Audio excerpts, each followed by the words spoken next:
გასულ წელს ამ დროს ბატონი პრემიერი საუბრობდა, რომ აი ეს ხალხი, ვინც მე რევოლუციონერად მოგვევლინენ, არიანო სუსის აგენტებიო. მაგალითად ლევან ხაბეიშვილიო, საერთოდ ანიტათ არის რეგისტრირებული ჩვენთან.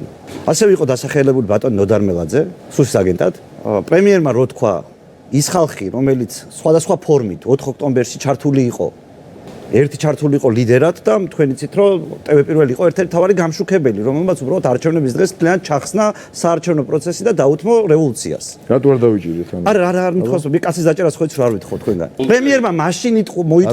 პრემიერმა მაშინ მოიტყუა, როდესაც თქვა, რომ ეს ხალხი აგენტები იყვნენ, თუ ეს იყო მათივე აგენტების მიერ მოწყობილი რევოლუციის მცდელობა, რომელიც თავისი შინაარსით არის დანაშაულის პროვოკაცია. კითხვა. კი ბატონო, აქვე მოიტყუა პრემიერმა თუ არ მოიტყუა პრემიერმა? კითხვა ეს. აქვე გაგცემთ. მოდი, წინადადებას გეტყვით. არც ერთ შემთხვევაში არ მოუტყუებია, იქიდან გამომდინარე უკვე გაგეცით წეღანაც მაგაზე პასუხი, რომ აგენტები იყვნენ. აგენტები ვიზეს თქვა?